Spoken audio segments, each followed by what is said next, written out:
Bismillahirrahmanirrahim. Assalamualaikum. Welcome to Gaur Publishers. My name is Rabia Abid. Our slogan is redefining the geography of education through digital resources for conceptual learning. So dear students, in this video lecture, we will discuss about Gaur Skill Up series, subject science, class 5th, unit number 3rd, ecosystem. So dear students, चले हम अपना आज का video lecture शुरू करते हैं. So dear students, biodegradable and non biodegradable materials actual में होते क्या हैं? डियर स्टूडेंट्स, एवरीथिंग अराउंड हमारे इर्द गिर्द जितनी भी चीजें हैं जो कि हम खाते हैं, इस्तेमाल करते हैं, जैसे कि वुड, प्लास्टिक, ये तमाम चीजें क्लासिफाई हो जाती हैं बायोडिग्रेडेबल में और नॉन बायोडिग्रेडेबल में.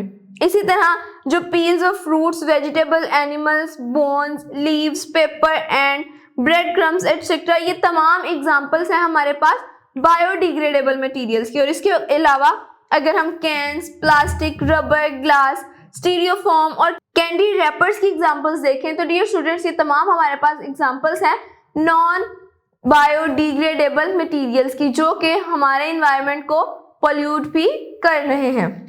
बायोडिग्रेडेबल मटेरियल ऐसे मटेरियल्स होते हैं that are break down by bacteria and fungi and again become the part of the environment. Means के हम इसको, जिस तरह हमने इसी चैप्टर के स्टार्ट में कंपोजर्स और डीकम्पोजर्स को पढ़ा था, इसी तरह बायोडिग्रेडेबल रिसोर्सेज को हम डीकम्पोजर्स बोल सकते हैं, क्योंकि डीकम्पोजर्स वो चीजें होती हैं जो कि अगेन से हमारे इन्वायरमेंट में पैदा हो जाती हैं और हमारे इन्वायरमेंट में अगेन से अपना वही वाइटल रोल प्ले करना स्टार्ट कर देती हैं. हमारे इन्वायरमेंट के लिए या हमारे इकोसिस्टम के लिए वो बहुत ज़्यादा हेल्पफुल होती हैं. तो बायोडिग्रेडेबल रिसोर्सेज को हम डीकम्पोजर्स भी बोल सकते हैं. और बायोडिग्रेडेबल मटेरियल्स वो मटेरियल्स होते हैं जो कि बैक्टीरिया और फंजाई के ब्रेक डाउन के बाद अगेन से हमारे इन्वायरमेंट का पार्ट बन जाते हैं. और नॉन बायोडिग्रेडेबल मटेरियल्स जो हैं वो ऐसे मटेरियल्स होते हैं जो कि बैक्टीरिया और फंजाई से ब्रेक डाउन नहीं होते, और ये वो मटेरियल होते हैं जो कि हमारे एनवायरनमेंट को पोल्यूट करते हैं और बहुत ज़्यादा पोल्यूट कर देते हैं. मीन्स कि हम बोल सकते हैं कि नॉन लिविंग थिंग्स होती हैं ये, जो कि नॉन बायोडिग्रेडेबल मटेरियल्स होते हैं, और ये हमारे एनवायरनमेंट में पॉल्यूशन को बहुत ज़्यादा फैलाते हैं. डियर स्टूडेंट्स, नेक्स्ट हमारे पास डियर स्टूडेंट्स एक्टिविटी है, activity number 3.5, biodegradable versus non biodegradable. First हमें मटेरियल चाहिए soil, peels of fruits and vegetables, broken pieces of glass and plastic, 2 plastic containers. Procedure है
पोल्यूशन एक्चुअल में होता क्या है, हमारे इन्वायरमेंट में पॉल्यूटेंट्स का मिलना बढ़ना, ये तमाम चीजें पॉल्यूशन होती है। हमने एयर पॉल्यूशन पढ़ी, हमने बायोडिग्रेडेबल और नॉन बायोडिग्रेडेबल रिसोर्सेज पढ़ी, हमने लैंड पॉल्यूशन पढ़ा और इसी के साथ साथ हमने वाटर पॉल्यूशन को भी डिस्कस किया और इन तीनों पॉल्यूशंस के कॉजेज और इफेक्ट्स को भी डिस्कस किया। सो डियर स्टूडेंट्स, ये था हमारा आज का वीडियो लेक्चर। उम्मीद है आपको आज के इस वीडियो लेक्चर की बहुत अच्छे से समझ आई होगी। आपने इस वीडियो लेक्चर को एक से मजीद बार भी देखना है ताकि आपको इसकी मजीद अच्छे से समझ आ जाए। मिलते हैं आपसे एक नेक्स्ट वीडियो लेक्चर में, तब तक के लिए अपना बहुत सारा ख्याल रखिएगा। अल्लाह हाफिज।